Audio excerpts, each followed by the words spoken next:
Hello everyone, today we talk about trench life, as opposed to trench warfare that I already made a video on, to complement our World War I series that we are also in fact going to bring to the next level. Hopefully this year. I have a lot of fairly new content, also genres in coming, so this is part of it in a sense. World War I, in our sort of shared understanding, is inextricably associated with the trenches. The idea of the suffocating scenes of soldiers coated in mud from head to toe, confined within the narrow boundaries of rudimentary and unstable excavations, is so vividly haunting from all both the historical records, all the photos, but also the way we came to replicate that imagery in movies, in art in general.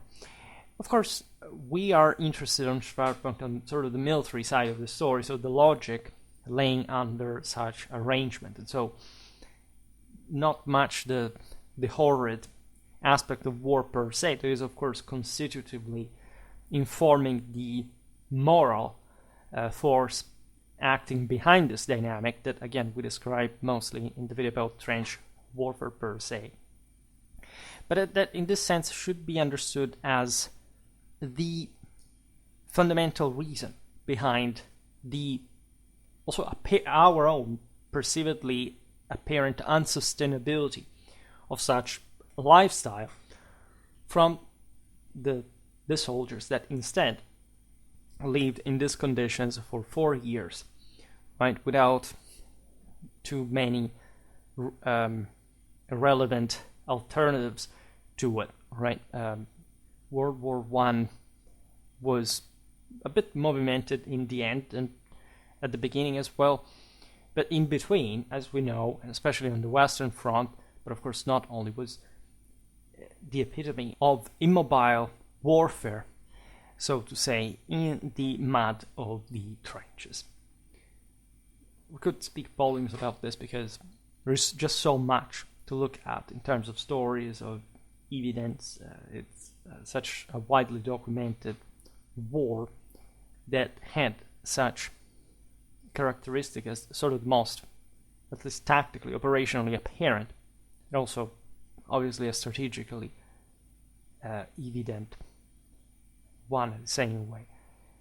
While a trench is fundamentally a ditch dug into the earth, regardless of the sophistication that such structures could reach, still to this day, for example, its significance transcends the simple definition.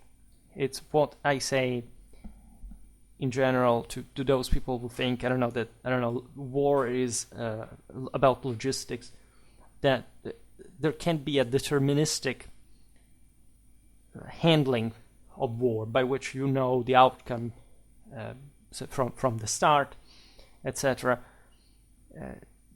A civilian logistician can handle a military logistical train.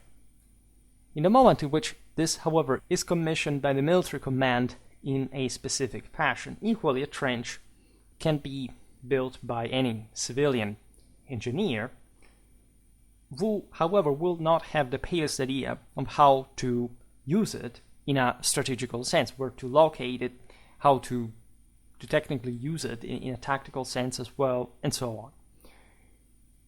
The trench became a site not only of combat and loss, but also of survival, right? So the trench was created initially also in very emergential, very contingential ways, literally the craters of the major explosions in the mud, eventually structuring itself in ever more developed, complex, and sophisticated ways that were fundamentally based in their design on this kind of military adaptation for soldiers to live in them, right? Where every possible effort was made to dispel the grim anticipation of battle that the trench, yes, was conceived and functional, but had also to serve for the just for the life in between combat. So serving that as well, because if you don't have sort of fit soldiers, the bare minimum to sustain combat itself, like, it wouldn't make any sense. Furthermore, the line of opposing trenches served as a boundary between two warring worlds. The trench is not just, again, a piece of something put there and endlessly replicated for the entirety of the front. It has a specific logic. It acts, of course, as a genuine fortification, but as a part of a much broader one that has its own inherent logic in the way it's structured. Think how different this kind of warfare was, but also similar for other aspects to the ones we have recently browsed about medieval siege warfare, for example, with, if anything, by the profile, the skyline, so to say. Medieval times with these towering castles, and at this point, in this sort of grim level terrain, out of which soldiers had to come up over the top in order to reach the enemy trenches under enemy fire. These new walls were at ground level, yet even more segregating than a medieval castle. This may seem strange, but so it is. They had to seal, even just per se, two different cultural boundaries, two nations at war, two armed forces, industrial power, moral capacity, etc. They divided entire nations, a phenomenon that, by the way, had not previously occurred, and at least by that scale has not been repeated, underscoring the distinctiveness of the Great War. From a purely military standpoint, our perception of these earth-dug trenches, while reflecting reality, can be somewhat misleading, because it's not readily apparent how the system overall worked, and that's something that you can appreciate only by studying maps, military historical sources, trying to reconstruct what was in fact the force involved in such operations and what were the trenches functional to. All right. However, even at that point, it's very difficult to fully appreciate the trench system per se. Right. Normally, when you study a battle, as we've done, like we've studied siege battles, also battlefields that had a very specific terrain with field fortifications and so on, we tend just to have an important amount of information about the actual military, and it's not like we are engineers ourselves that fully understand the trench system, that we can fully sort of reconstruct it. This is a problem even for a major war in the heart of the civilized old world with all the possible information. Like, to the full extent, the full consistency of this trench system is something that, at least in order to be fully understood, but must be thoroughly studied in the same capillary way this trench system had developed. Right? Trench system is the best fitting term, as numerous lines of trenches existed, of course, stretching dozens of kilometers between the frontmost and rearmost positions. We studied this from a strategical, tactical point of view in battles like the ones of Verdun, of the Altipiani.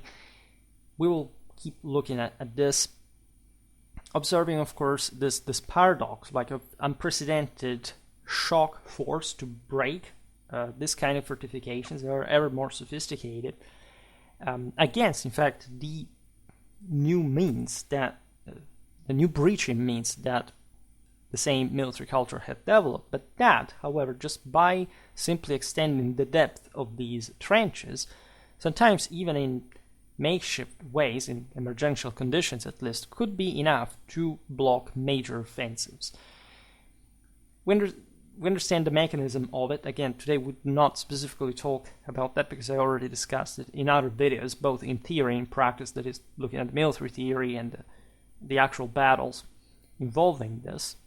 However, this also gives you the extent, not just of the complexity of the trench system, but how relatively fluid it normally was. I mean, normally the first line of trenches was conquered during assaults. Like World War I was not really this notion, a machine gun takes down 30 people. That's what the defense is, and so nobody can advance. If you look at all the major offensives of the war, even this very fixed scenarios that literally change just but a few tens of kilometers for 4 years, especially ones stretching from the Alps to the North Sea, you realize that more or less the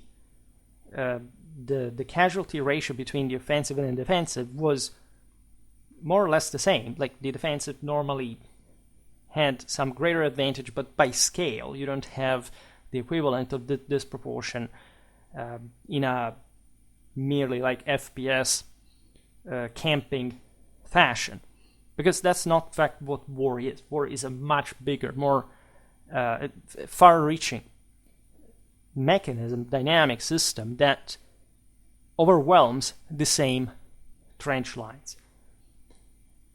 In fact, World War I was much more dynamic than we normally understand, and in fact trench warfare, not at all a failure of military doctrine, but actually a marvelous tripudium of the same, which is difficult, again, to normally picture in this way with all the myth of the butchers and all these kind of fundamentally popular superstitions that the average person for some reason still believes against any kind of moral and scientific evidence. As the shock offensive increased in capacity, so did the defensive in depth. Additionally, the militarized zone behind the last trench could extend for hundreds of kilometers.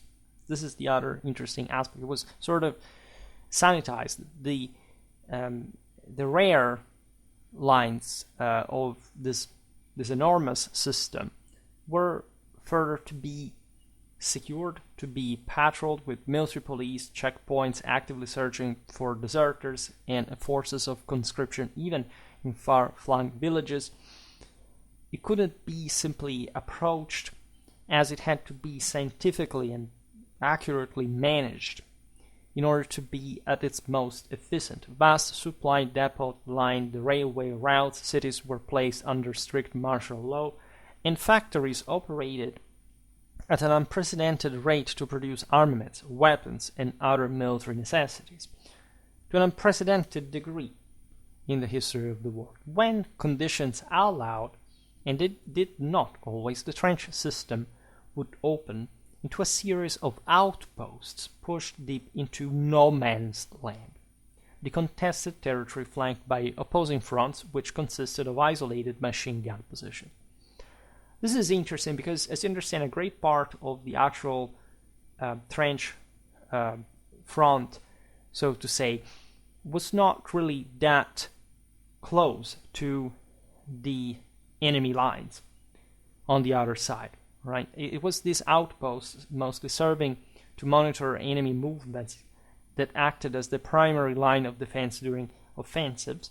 At large, yes, trenches, the first line trenches would be a few hundreds of meters away from the enemy ones, and regardless of the ever greater lethality of weapons at the time, the human factor rendered this no man's land a pretty interesting advanced field that, as we were hinting at already before, would actually allow for the first waves to really conquer the first line of the enemy defenses. So everything was much more individual to an extent than we realize, even though, of course, everything was very collectively regulated, almost with a clockwork precision. Surrounding these strategic points were dense entanglements of barbed wire that extended to the nearest trenches. Contrary to common assumptions, most soldiers did not hold frontline positions. Typically, only a small security detail remained there. An enemy assault was usually prefaced by a harsh bombardment or gas attack aimed at that first trench, making its defenders essentially sacrificial. There was no point in sort of facilitating the enemy task by having more casualties in this first location, but you still needed to bog the enemy down, to disorder it for a while. This is an important strategic concept that is valid in any other era, like if you have first line to just soften up the enemy one, that is maybe even just literally sacrifice, right? It may be just in fact a loss at the end of the day, but it will have tired and disordered the enemy in a way that will facilitate the intervention of the posterior lines in counterattack, but even just making them more effective in defense.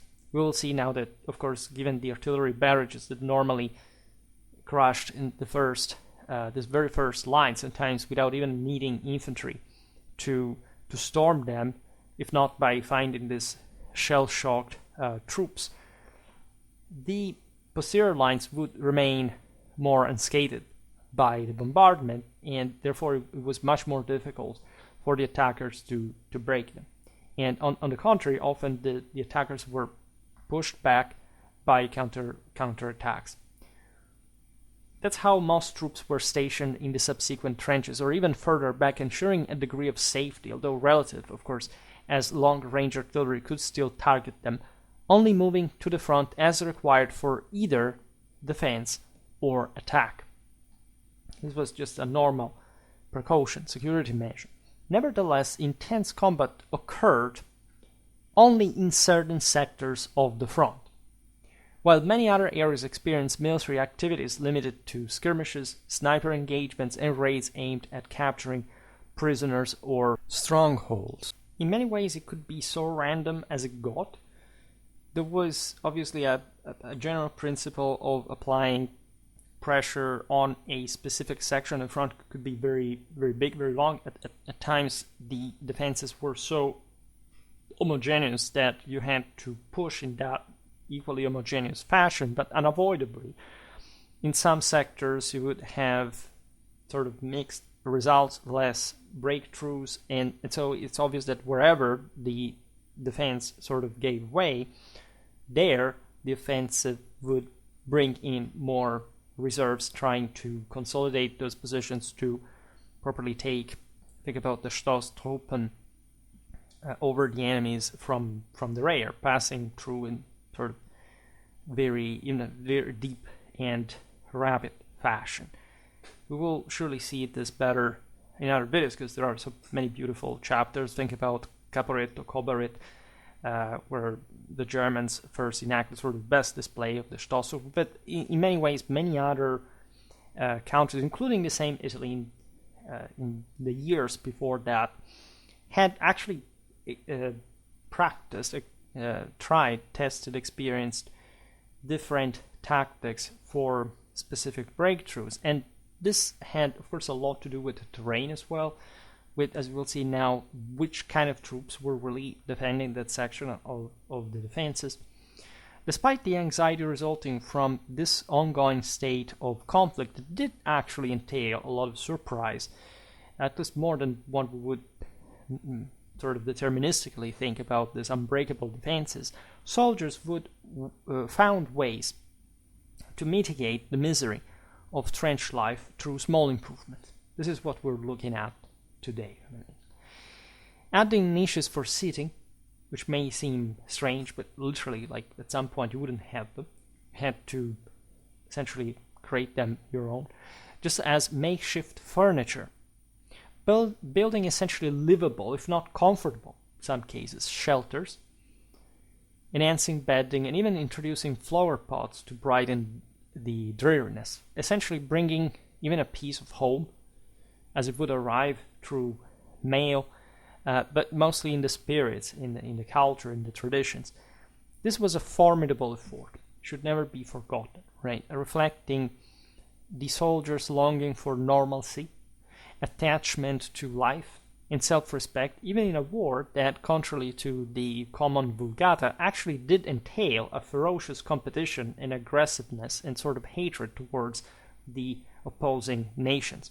This wasn't the story of the poor soldier that is sent by the evil government. No, that's for mentally disturbed people. Here we're talking about the decisive moral majority of the masses giving the government green light for this incredibly bloody, brutal, and ruthless, protracted war that where really so much was at stake for the world domination at the end of the day. Ultimately, the trench was in itself an inherently hostile environment, right? It was in many ways the archetype even of that combatistic ideology that eventually would emerge from the same trenches, right?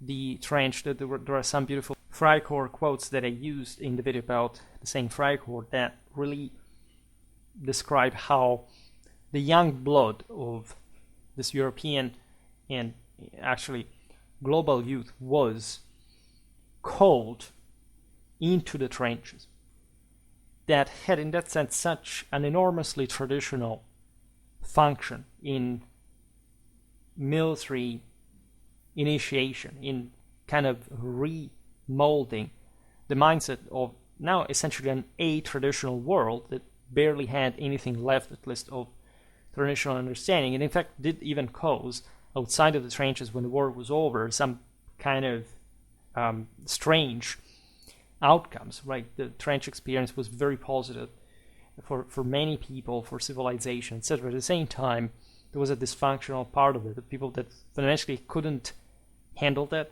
and at least vented that experience in directions that proved to be failures at the same time in a broader political, moral, and cultural sense. Because this picture was so big that, of course, the military, medicine, science, everything improved dramatically. Thanks, so to say, World War I.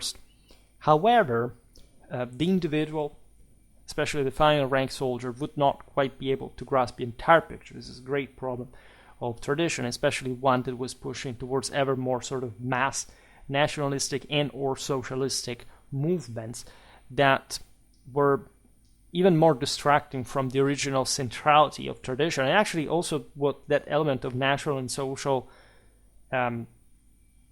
function could have been useful to a broader traditional purpose. The trench was resistant to redemption from its bleakness, right? It was a dark pit, an abyss, one that would, of course, refine the best, but also crush to the worst the weak and those who could really not handle it. And in many cases, it was actually bringing both on the table, and much what happened in the following decades would essentially stem from that, for better and for worse. If it were etched into the rocks of the Alps, and especially if it were excavated from the saturated earth of Flanders, moisture would rapidly gather at the bottom of the trench, which would then be diverted through a drainage system concealed under wooden walkways. Imagine living there. The situation worsened, of course, during harsh weather with heavy rain capable of flooding the entire trench. Regardless, water in the channel would stagnate, turning full as it mixed with human waste, byproducts of everyday activities, and insects. Right? Imagine this with the stench of decomposition, people rotting by, rats nesting into the corpses, and all the terrible environment, even just any other sensorial way. Think about the relentless bombardments, the impossibility of having raw sleep to just recover in the same way. So the level of physical trauma was incredible, and just a prolonged torture in many ways because of this constant humidity, this constant exposure to the elements, to parasites, hadn't the threat of being killed from a moment to another being enough. Simply keeping one's feet off the damp ground provided a small sense of relief that meant, however, so much to these people, and comfort. Relief. Imagine you're a sentry and you have to stay there, and this is just the last of the issues you would like to cope with, but that damp ground is there, and there is barely much you could do about that. There are interesting accounts along many parts of the various front lines, but of British soldiers that sat over the top, basically in between attacks when things were fine, and the Germans from the other side began to target them anyway, knowing perfectly well what those guys were doing, and not in a combat situation, for telling you how cruel this world picture really was. The soldiers' main aspiration for the rest was to sleep, albeit on a hard, unpleasant, smelling plank, but remaining dry. That was the most important thing. Insects like bedbugs, fleas, lice, and mosquitoes were rampant, to say the least, tormenting soldiers unable to remove their clothes, let alone wash for weeks. Furthermore, persistent pests like cockroaches and flies infested their limited food supplies. In all this, by the way, the community grew, as dogs were not simply company pets for the soldiers, but became in this circumstance true comrades, so much that they were awarded with decorations and ranks, such as that of the notable U.S. Sergeant Stubby, who skillfully detected gas attacks with his acute sense of smell, and warned his comrades of approaching German scouts, played significant roles in their daily lives. You understand factors like these being absurd almost, like in a world fixated with technology, with machines, with this deep philosophical, even before doctrinal problem of like that was also creeping in as a sort of anti-traditional ideology. Think about the concept of the means of production being superior to individuals in Marxist theory, like artillery, now being more important than assault infantry, and having an animal like a dog, with of course its millenary, to say the least, domestication for specific purposes and sensorial capacities, being successfully put at work against such terrible enemy potential, including gassing, which in the sense the animal adverted before the same human. However, the dogs primarily served to rather control the rat population, which they did with fierce dedication. Following sleep, the most anticipated moment for a soldier was receiving rations, right? Food frequently appearing in soldiers' letters to family back home, as it was a topic they could discuss without causing undue worry, at least until they heard, of course, what they ate. Imagine, again, in a still, for some aspect at least, traditional world, their wives preparing food at home. Like, urbanization was, of course, occurring. People were leaving the countryside, but at large, this was still very rural world, and so at least these soldiers could entertain their women. I was talking about this simple and objectively relaxing topic.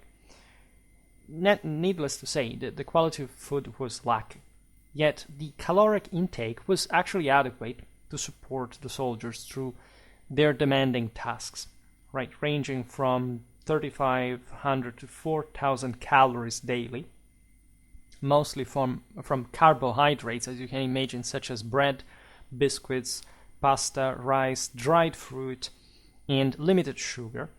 Of course, it's not like these guys had to grow fur. They needed that amount of calories to go through their own turn. Let's put it in this way, and even the cheap quality food that they received was enough calorically wise to fulfill that task.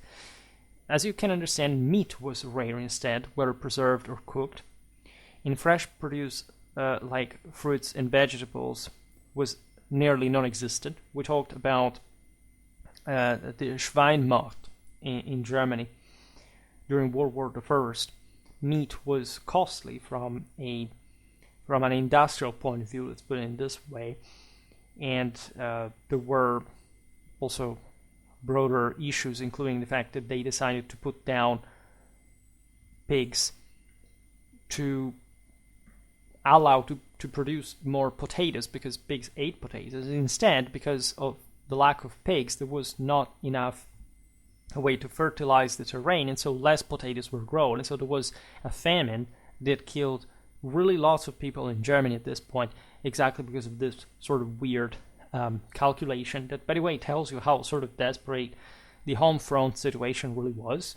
We talk more about the home front in World War II, mostly because of propaganda, something more visible, etc. But World War I was rough, right, at home. I have some stories myself that are really now not necessary to tell you. Nothing, I mean, something very sad, nothing strange, actually, something that happened to lots of people because most of the Spanish flu. But in terms of familiar relations, it was really messed up. And I barely exist because of that, by the way.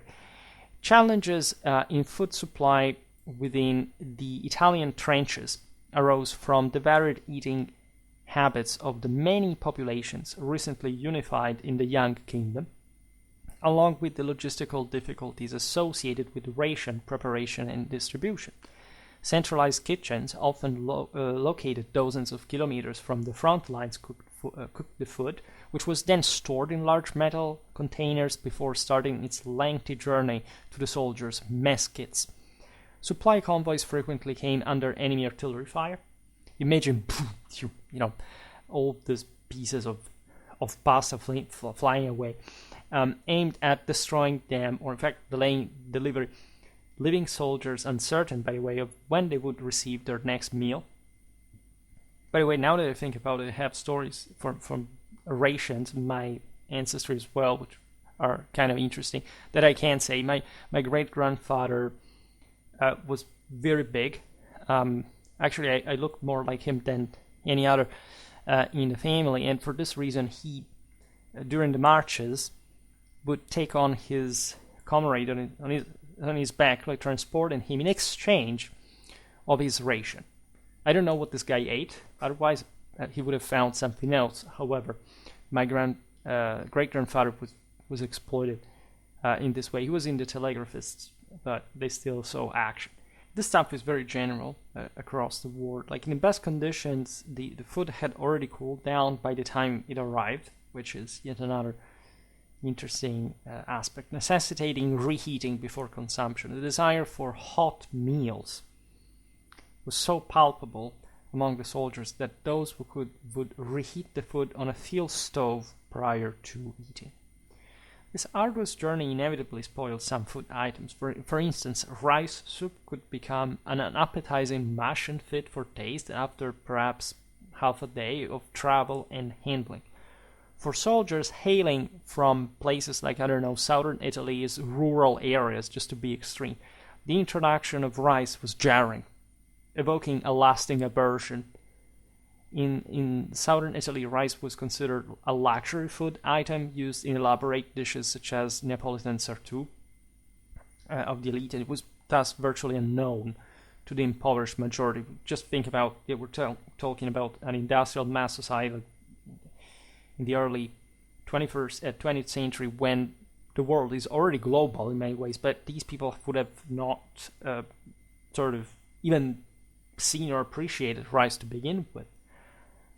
And so just imagine, especially in these countries that had been unified just a few generations before, like Germany, etc., how, for example, much stark contrast could exist even within the same country, which is particularly typical. If you look at Italian cuisine and German cuisine, of course it varies. It's similar actually throughout the country, but of course it varies importantly as well. And so among various populations at the time, there were significant and nearly unimaginable today divides in this culinary culture that the war had brought all together instead as a sort of unified national army, or at least where something was sort of more in Germany, for example, because the Italians were heavily centralized. They had a very iron-fisted central state that brought all together without too many distinctions. The Germans had instead a much more federal mentality within the empire, and so there were literally like provincial units that would in part bring that kind of variety, but there was also a great deal of centralization for obvious, again, supplying logistical needs that would force this kind of standards. And some things were really random. For example, troops from central Italy encountered unfamiliar bright orange fruits, which they found revolting and rejected because they really never found them. These were oranges. Just think about, by the way, in a Mediterranean work that gets often stereotyped as a kind of a unicum, right? In southern Italy, that orange would have been normal. In central Italy, instead, it was a sort of more continental, like farming reality.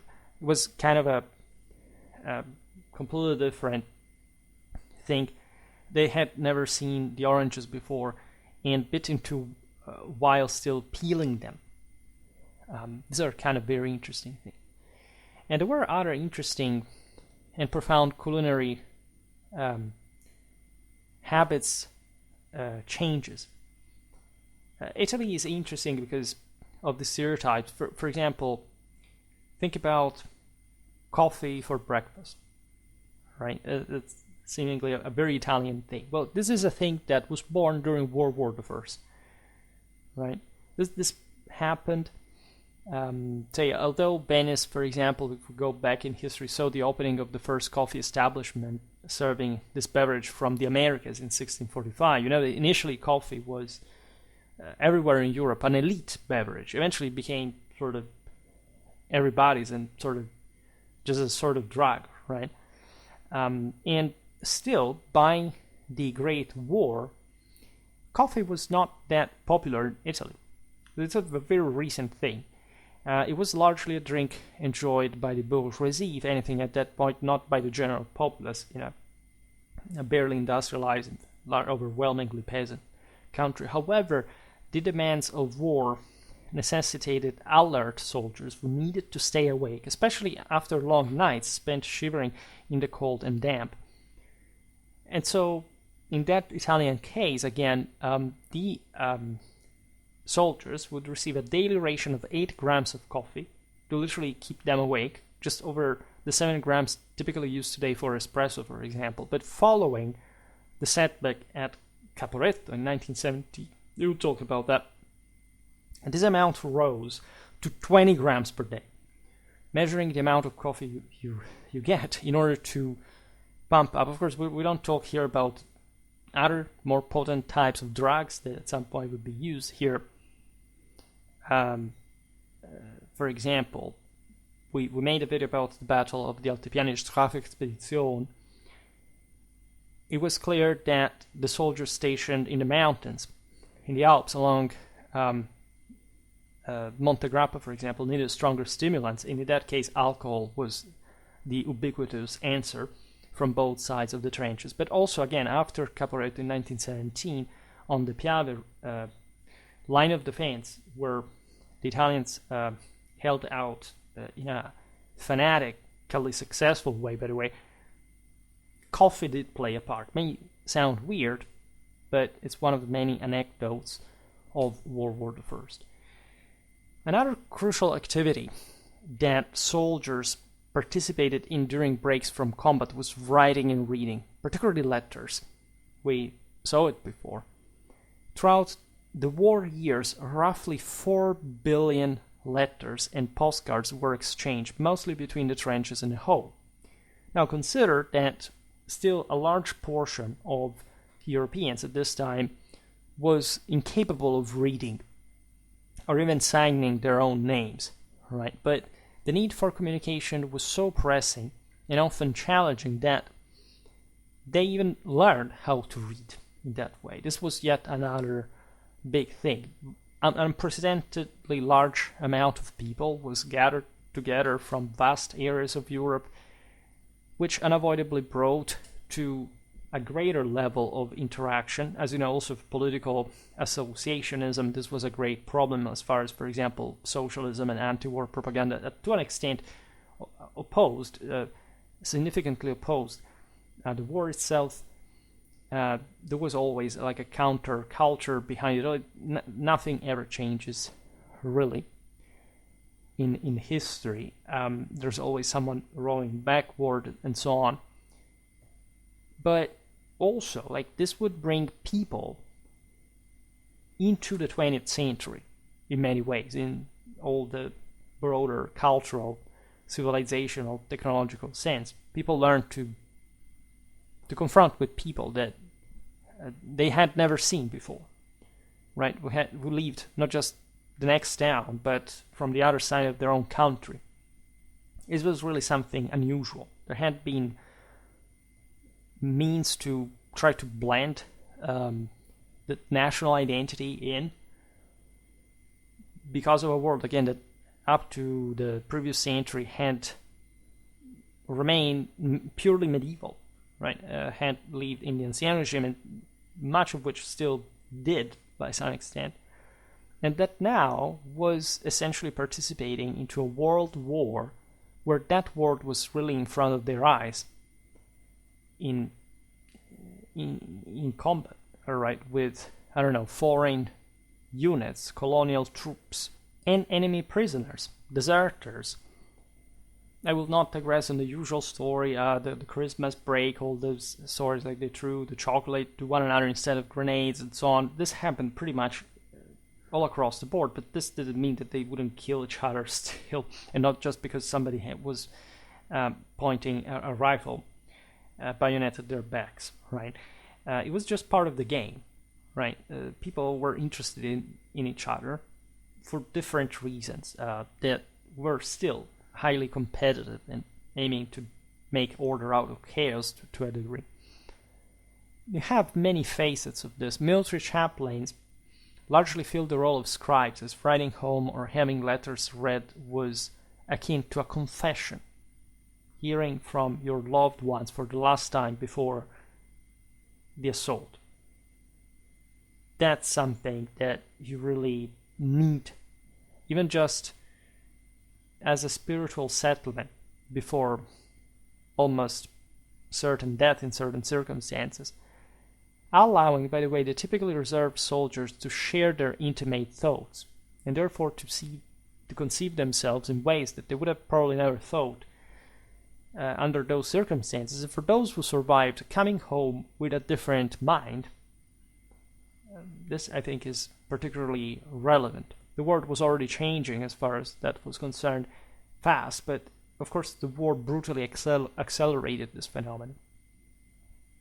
The sheer volume of correspondence overwhelmed the same chaplains, prompting illiterate soldiers to seek help from their literate peers as a more convenient and quick option. This led, as we were saying before, to an unexpected sense of camaraderie among men who had once been strangers, forming bonds that may be hard for us to grasp today, giving our familiarity with social media and high phones, which promote quick but shallow interactions at the end of the day. That's what I always say. You have waited for the entire history to be able to talk to people abroad, and the way we do it, it's utterly weird and despicable and superficial and cheap and dumb.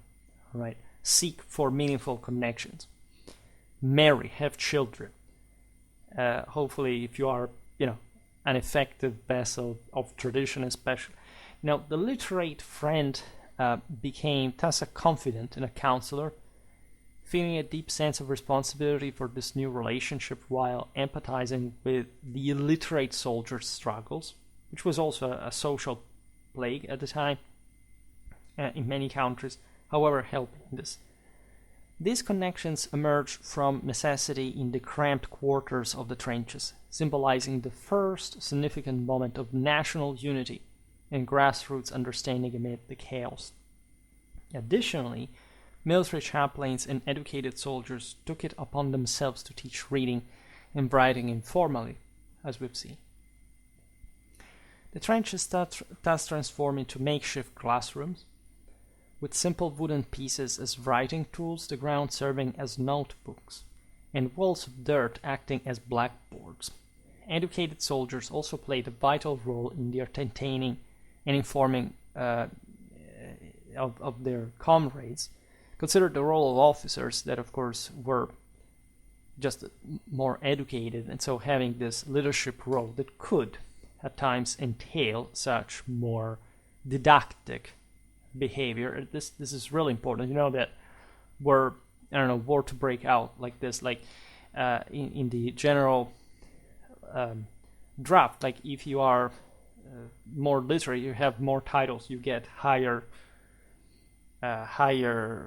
ranks, right? You're entrusted with larger units, of course, with further training in the meantime, but because it's assumed that you are a more intelligent person to begin with.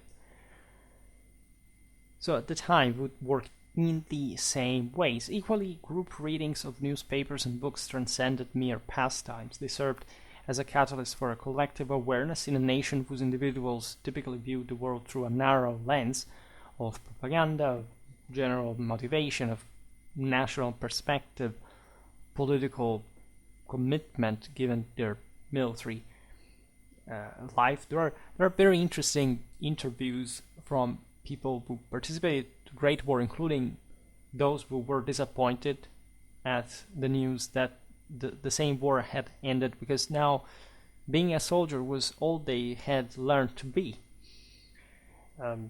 That's how also like the later fascist Nazi movement, like this combatant sort of background, people who didn't have any other function in society but enacting this new type of regimes through the.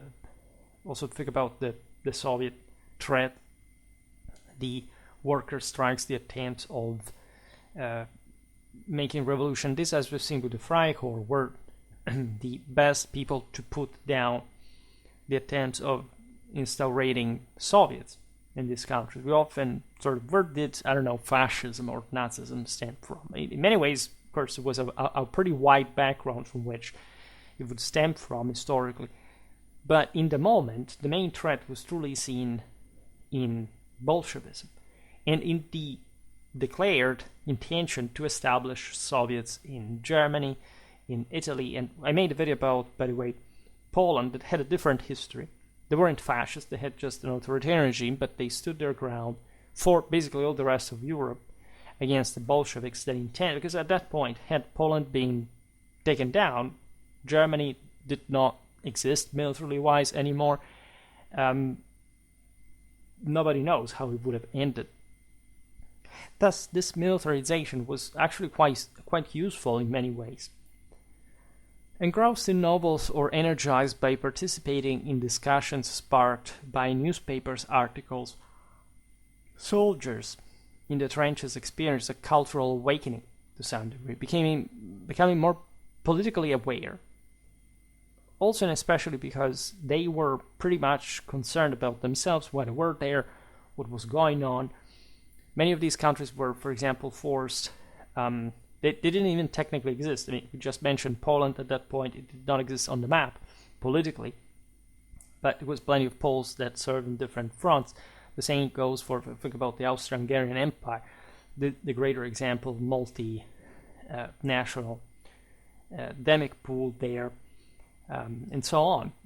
People from the colonies as well that were drafted to go fight in Europe.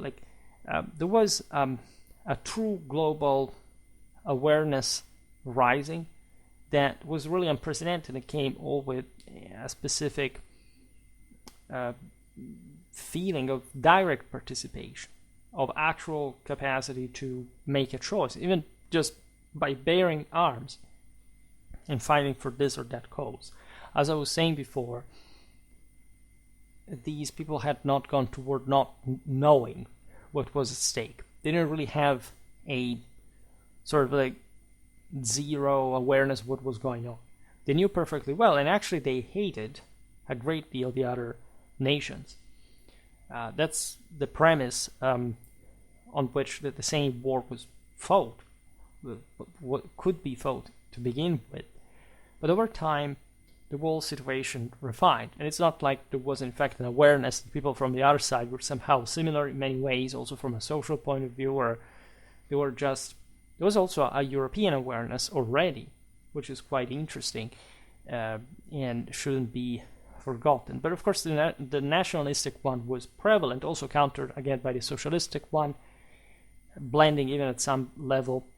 As you know, there were many ethnic issues as well, especially in Central Eastern Europe, that were compounded by these terrible experiences.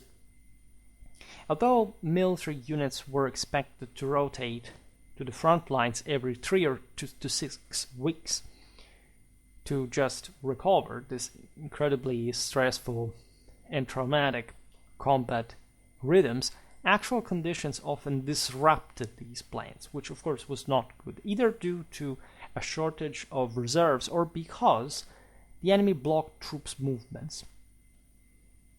Many soldiers remained in combat zones for prolonged periods, receiving only brief breaks in rare trenches. This is interesting also for a tactical reason, because normally surprise attacks were led just after the new units had arrived and they had not had the time to acclimate themselves in the new trenches. So that minimum it could be won in terms of surprise by literally not being habituated to the places, to the noises, to the same enemy behavior, was a powerful weapon in the right hands. While leave was infrequent, soldiers were sometimes taken to soldiers' houses in their area for rest and various recreational and cultural activities. As I was saying before, like the reason why I barely exist among others, including during World War II, is the fact that my maternal grandmother, who was a kid at the time, was about to die of Spanish flu, and her father, the aforementioned great-grandfather, was informed of this and received permission to go back home. And when he came home, he found my grandmother healed, recovered from the flu, and his son dead of the same illness. Right? This is something that, I don't know, my grandmother didn't know. I don't know, she didn't seem to be particularly burdened by that, but it was like she felt sort of guilty for that. But it makes you really think, because she was already given the last sacrament, really, for they thought she was going to die, and my great grandfather buried his son and got back to the front. Right, this was 1917, by the way, so it's not like such a comforting time. Terrible things were happening to begin with, but just for telling you who were these people and how they got back, with which kind of mood they could go back to fight, and so how important this was actually for them, not just because they were obliged, but because they really eventually did go on in that hellish experience. The region directly behind the front lines saw an even higher concentration of uniformed personnel than the combat zone itself, resulting in widespread militarization. This area included not just barracks and recreational facilities, but also extensive ammunition storage, food supply warehouses, and another crucial provisions for the soldiers, such as administrative offices and command centers.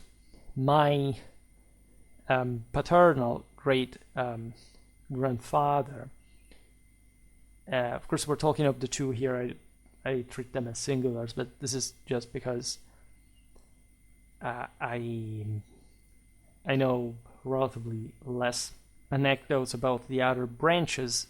Worked as a doctor and an officer, in fact, in these rare lines. right? He cured a lot of people with tuberculosis at the time. The region directly behind the front lines saw this even higher concentration of uniformed personnel than the combat zone itself, resulting in widespread militarization.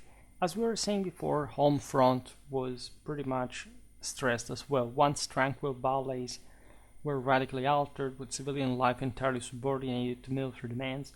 This is true in particular for the actual locations of the battlefields at a time. The local communities suffered greatly under these overwhelming changes, with their routines, way of life, and moral values ravaged by the relentless pressures of war, even changing really government at a point when other enemy forces rolled in. There were means to also facilitate the expression of men's sexual needs in a controlled and regulated environment. For this reason, military brothels staffed by professional sex workers were established. These women were carefully vetted and supervised by medical personnel to mitigate the risk of sexually transmitted infections. This approach was not merely an expansion of existing brothels, it was a comprehensive militarization of such establishments, managed by a senior officer along with a designated maîtresse, who was also closely observed. So there was a hierarchy within the same prostitutes, and this system eventually served as a template for other nations. This also seemingly started from Italy to be properly established by the royal army and controlled, and becoming a model abroad.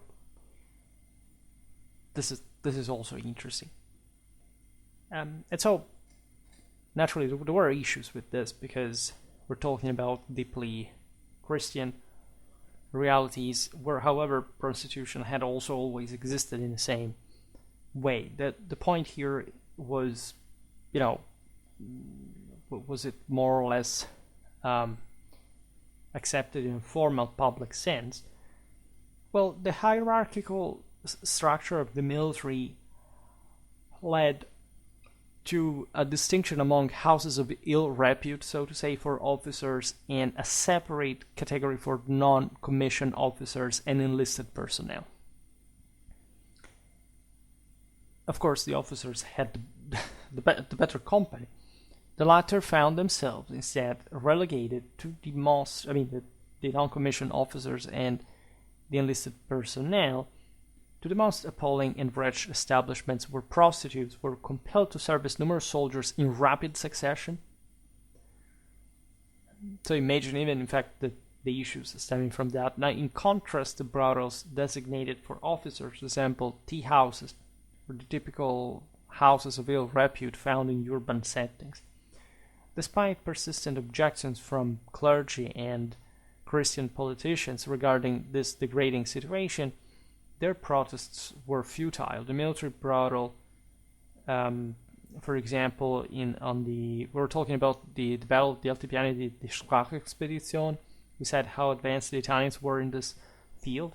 The brothel in Asiago, these highlands, employed a staggering 600 prostitutes, underscoring the immense number of clients, by the way. Military brothels were also a response to unregulated free prostitution as well, which is general point normally used in a pragmatic way for legalization. The war had created widespread poverty and left many widows struggling to survive, with numerous women resorting to prostitution to provide for themselves and their children. And so the army normally showed no concern for the rise of illegitimate children or the moral decay stemming from this situation. The primary worry was the potential infiltration of enemy spies among these vulnerable women, because these would also know many men and thus receive lots of interesting information overall. And so there is a lot of, as you know, there is Mata Hari as the sort of most famous example, that she was really scapegoated in an atrocious way, but there was actually a big deal of espionage behind the whole prostitution thing. Also, for this reason, those women apprehended by the authority for soliciting outside military brothels faced relentless arrest and imprisonment. For many men raised in a culture marked by strict sort of sexual segregation and limited sexual expression, military brothels did not signify like just a mere, sexual liberty. Rather, they represented a disruption of their moral and religious values, and as well as their views of women as well. This was actually, I thought, a very bad thing. Women were diminished, particularly when some chose to fulfill male desires. This somehow, outdated, at least unfortunately today, perspective saw women as virtuous beings. Hopefully, a notion still strong, especially among devoutly Christian individuals. Conversely, the army was normally diligent in preventing promiscuity within the hospitals. That was much more relevant in practical terms to discourage emotional attachments between sick or injured soldiers and nurses, typically. They again employed sort of classist approach. We could say young volunteer nurses from bourgeois backgrounds were assigned to the troops, who regarded these well-bred girls with their delicate skin and unblemished hands as an angelic and untouchable presence. Never underestimate the chivalric knightly sense of the angel-like woman. That is the soul of chivalry as well, and that is to be meant in that very idealized fashion.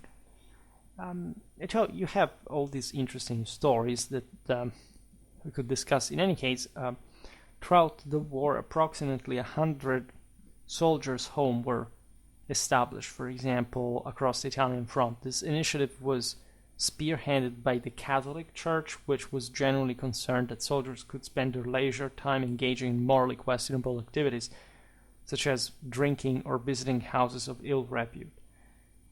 So there are some names, such as Father Giovanni Minozzi in this Italian context. This was a military chaplain, the driving force behind this effort, having previously promoted similar homes in Libya during the Italo-Ottoman War, as you know, in 1911-12. And in this home, soldiers could unwind by listening to music, utilizing reading rooms, participating in literacy classes. At times, as we've seen this happen also on the front line, but when you were in the rear once, or just you couldn't even spend all your time in a brothel to begin with. So people did occupy themselves with interesting activities. They attended theatrical shows. That was another way, at least, of visual relief, as women, of course, also acted in those, but it was a different thing from the brothels normally.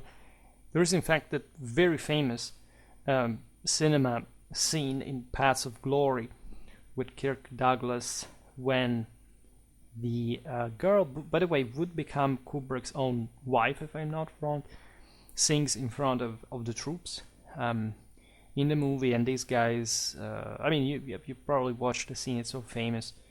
They have to leave for the front. This is just like the last show, and these are French soldiers, and she's a German girl who I don't know why she was taken, and she begins to sing, and these guys initially like taunt and mock her, whatever, and she's very innocent, so they listen to her singing and they transform. They begin to cry. They begin to think of the beauty of life, the beauty of this girl, thinking of the women at home and all this stuff. And so they give an extra time to this to go on before going to the front. It's a pretty tragic movie that is also very much connected with other psychological issues, as you know, the issue of so-called cowardice, at least for how it was legally regulated. We shall talk about that because it's also relevant regarding what the thing we said from a political, moral, and military point of view. as it was important to have such strict discipline, such cruel discipline even, in many circumstances. So the entertainment offered was wholesome and straightforward, featuring puppet performance. Just to stick to the Italian propaganda that today we browse. In that case, there was a gray-green Pulcinella that, as you know, is one of the main figures, is the Neapolitan mask in the comedy of art of the Italian theatrical tradition, folklore. That so this guy is just like the typical sort of scammy Neapolitan of some sort, that, however, is also clever, and that often vanquishes what was known in Italian as Guglielmone, which actually refers to, of course, the German Kaiser, William II. Just for saying what kind of, like this was a puppet show specifically, but it reflected the spirits, moods, the mockery, the satire, the propaganda of the time. And it's plenty of these examples. Like if we, I don't know, this is not strictly military history, so I'm not sure how many similar videos I'm ever going to make about this topic, but it's still a part of this world. What I'm personally very fascinated with, as you understand, also from the rest of my work, is mostly how people thought at the time, which is something that gets constantly neglected. And if you think, I don't know how old you are, but if you are old as I am, you are in fact old enough to remember probably not just people that fought even properly during World War I. I didn't really have any in my family that I could remember at that age, but as I was little. But you know, the world itself was different, right? Even in the sort of advanced modern secular West, that there were some sacks of primitiveness, not even backwardness, but say something that stemmed really from a long time ago. I mean, my grandfathers were respectively from 1904 and 1906, because they had, like my family, we have children late, and so there is this long span. I mean, many of your grandparents, maybe people Generation X, at this point, well, not really, because if so, you shouldn't be. Well, it's possible, by the way. You could even be listening to YouTube. What is that even children unfortunately don't use nowadays. But really talking retrospectively, like for example, like my grandparents were people that lived well through as adults. The Second World War were terrible memories. Fortunately, they not even terribly gruesome one for. Well, it depends really, but something that didn't affect them personally. Or in our family, we didn't have any particular tragedy, thank God, but they risked to it.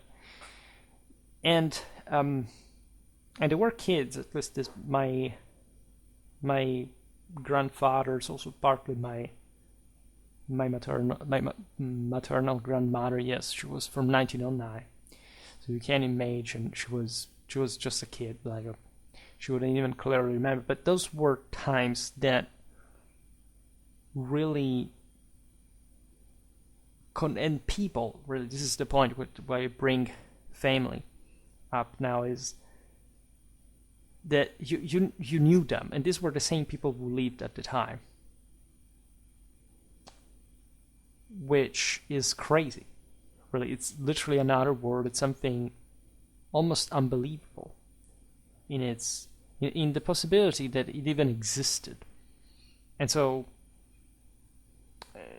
I would say always treasure memory those times, because there's this tendency among kids nowadays to even despise the past, or to turn it into a meme, or to make of it some kind of, well, I don't know, maybe I know this because of a video game, which could even be good, but it's going to stay that way and nothing more, right? And so that even the notion that people in the past were better than you in many ways is also ideologically lost and or adversed for some particular reason. And that's so dumb because it properly doesn't take into consideration the evidence of it all. Just imagine living in those times. And again, I'm always fascinated with the past because you understand that the vestiges of this were so close, and yet so, so forgotten, right? We tend to move away from those because we also have this kind of complex, at least it's very common to see around. People want to see to look updated. Like countries up to 30 years ago were just considered like better. I don't say what now. Everybody is uniformed on the social media. At home, it still sucks, right? But they tend to mask that. They tend to say, all right, I live in this updated reality. And the past gets completely obliterated in the process as well. So honestly, that's also how you forget. Like people tend to forget. They use especially like memory stands mostly in terms of just World War II for some. That has become just a sort of pseudo historical, narcissistic pseudo historical attitude. For saying, I'm the same country that you see in movies, and literally knowing zero about your own country because everybody knows that you barely even went to something called a school by educational standards. Everybody can see through that. It's not like people don't see it, or at least people like you may not see it, but everybody does when it comes to actually assess who you are. So it would be better to actually look more deeply at that past back and being a bit more humble in this relation, because at the end of the day, forgetting the past is probably the dumbest thing a person can do in just narrow cognitive sense in general. So if you don't learn from the past, how are you even able to do anything? Nobody really knows. It's counter historical, counter relevant in many ways. However, this is what's going on nowadays, it seems, and at large, we have to suffer the consequences of this in a way or another. World War I is definitely one of those topics that deserves this renewed consideration, especially because I would say it's such a bridge between different times that is difficult to reconcile, and it was in many ways an unsettled business. At least it's something which would open to in 20 years to something devastating, even more devastating, and that yet is also so deeply connected with the world as it was before, as a product of that. And so explaining how this bridge the two things is also quite relevant, because you realize that they were so close in general and in principle. This is relevant. I will talk probably in the future about much more strictly military topics. We will talk about different battles, different campaigns, and really looking forward to appreciate these pages of military history.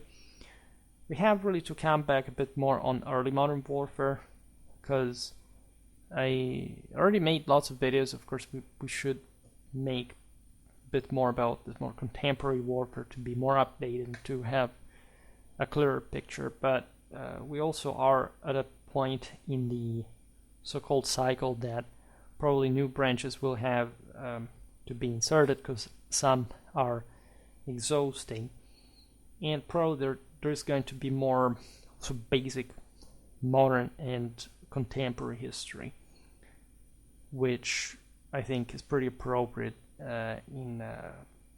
for the channel's future in general, right? For today, however, I stop it here. I just hope that you enjoyed this video. If you did, please share it. Otherwise, leave a like or subscribe to my channel if you're interested in my upcoming content. As always, I thank you heartily for listening to me. I wish you a nice time and see you next time. Bye.